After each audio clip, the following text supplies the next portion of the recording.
This is Sally. She is the founder of an online store selling handmade pottery. A cozy little website where customers can browse and buy beautiful pottery, all crafted by hand. Like any online store, her site includes a login page. This is where customers can log in to check their orders, manage their profiles, or save favorite items for later. Let's take Susan, one of her customers. She clicks the login button, enters her username and password, and signs in.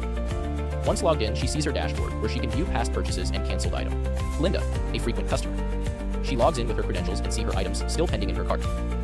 To make all of this possible, Sally's website needs a backend, a database that stores user accounts, passwords, orders, and more. And like many developers, Sally chose MySQL, a popular open-source SQL database, to power her site. Now here's the important part. Sally is also an admin.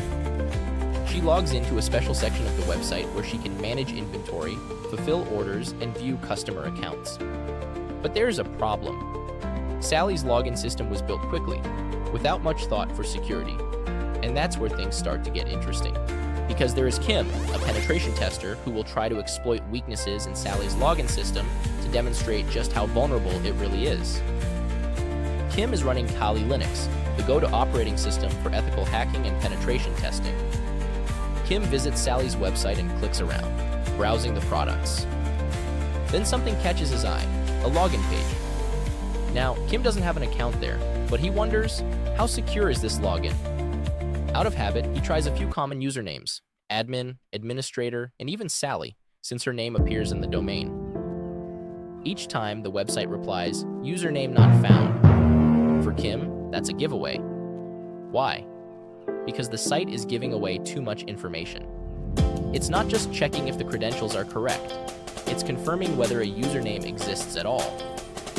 That subtle difference opens the door for Kim to a technique called username enumeration. That means he can automatically test a large list of usernames and observe how the website responds. If a username isn't in the database, the site will reply with "username not found." But if the username does exist, the response will be different, revealing which usernames are valid. Rather than relying on a generic list, Kim builds a targeted set of usernames. He figures that since the store is called Sally's Store, the admin account probably includes names like Sally, admin, or administrator. So he writes a quick Python script to generate combinations like Sally admin in Pascal case, Sally admin in Snake case, admin Sally with an uppercase prefix, and so on. Here's the code Kim uses. He starts with the name Sally and combines it with common admin roles like admin and administrator. They are combined either directly or separated by an underscore.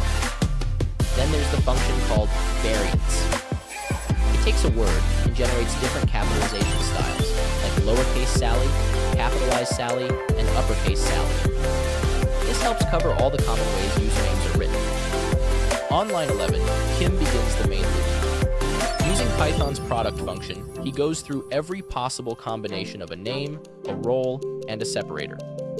Then, on line 12, for each combination, he applies the variance function to both the name and the role, generating versions like Sally admin, all lowercase, Sally admin with an underscore, or admin Sally, an uppercase prefix. Let's run the script and see what it produces.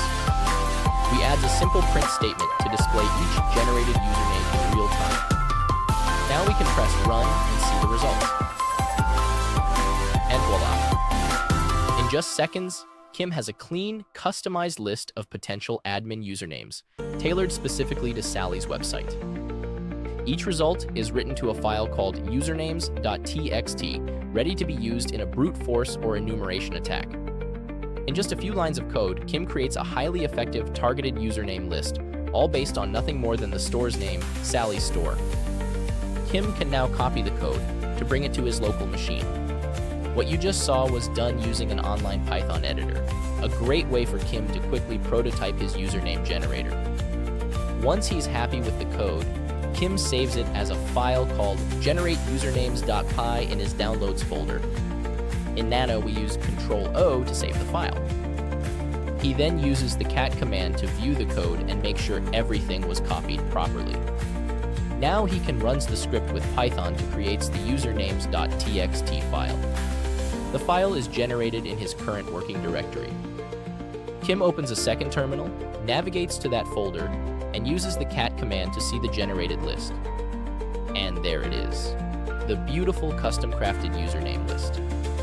Let's check how many usernames the file contains using the word count command. It shows 36 usernames. That number comes from the fact that we have one name, Sally, two roles, admin and administrator, two separator, which are no separator and underscore, three variants of the name, lowercase Sally, capitalized Sally, and uppercase Sally, and finally, three variants of the role in the same styles. Now that Kim has his custom word list, he's ready for the next phase, brute force username enumeration. To do this, he'll use a powerful tool called Hydra. Hydra is a well-known login cracker used by cybersecurity professionals and penetration testers. It can perform fast, automated login attempts against a wide range of services, from SSH and FTP to HTTP login forms like Sally's. In this case, Kim will use Hydra to test for valid usernames, not passwords. Here's how it works. He gives Hydra the list of usernames he just generated and sets a dummy password, like dummy123, for all attempts. Because Sally's login page returns different error messages, like username not found for invalid accounts and wrong password for real ones, Hydra can detect which usernames actually exist based on the response. Let's see how Kim runs Hydra for username enumeration. The command he types is Hydra T1VF, capital L followed by the username list, lowercase p followed by the single password to try. Then the target domain, heresallystore.com. Then comes the important part, the HTTP post form module. Hydra needs to know exactly how the login form works. Let's break it down. The page targeted is login.php. The field names must match the login form exactly. Here, it's username and password. There's a login button too. Kim needs to submit it to Hydra. And finally, Hydra needs to know what error message the site shows when a login fails. In Sally's case, it is username not found. That's the key string Hydra will look for. If it sees that text in the response, it knows the attempt failed. But if the message doesn't appear, Hydra assumes it may have found a valid username. This is how Kim turns simple error messages into an enumeration tool. So this is the full Hydra command Kim types. Let's recap. We give Hydra a username list, a single password, the domain name of the target, the specific page to attack. Now Kim presses enter, and the username enumeration begins. Each username in the list is tested with the same dummy password. And after just a few tries, boom, a match has been found. It seems the username is Sally Admin with an underscore. And just like that, Kim discovers a valid username. To confirm it, he heads back to Sally's login page and types in the username he just found. He enters any random password, and bingo, the response is different. Instead of username not found, the site now says wrong password. That subtle change confirms it, the username is real.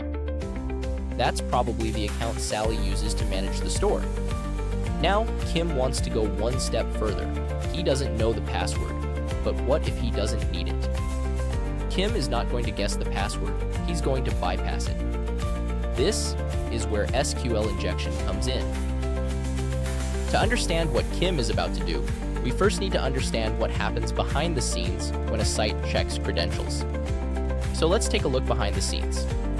When someone logs in, like Kim, with the username he just found and a dummy password, the website sends the username and password to the backend. The backend then queries the database server to verify the credentials. The SQL query used for that looks like this. Select from users where username equals Sally underscore admin and password equal dummy. This query is asking the database, find a user whose username is Sally admin and whose password is dummy. If a matching user is found, the login is successful. Now here's where it gets dangerous. If the website doesn't properly sanitize the input, an attacker can manipulate that SQL query using specially crafted input. Let's say Kim enters his username, Sally underscore admin apostrophe hash. And for the password, he types anything, it doesn't matter. So what happens? The hash symbol in SQL is used to indicate a comment. Everything after it is ignored. That means the original query gets transformed into select from users where username equals apostrophe Sally_admin apostrophe. Everything after the hash is commented out, including the password check. So what's left is the part in white. And since that user exists in the database, the query will return a valid result, and the login will succeed. Let's see how Kim puts this to the test on Sally's website.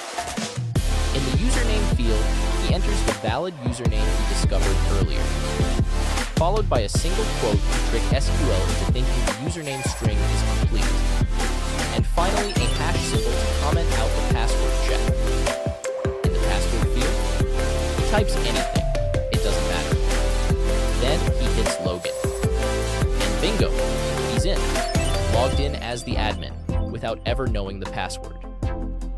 This is the power and the danger of SQL injection. With just a few characters of cleverly crafted input, Kim was able to bypass the login system entirely. Now imagine if this weren't a demo. If this were a real store with real customers, their data, orders, and even payment history could be exposed in seconds.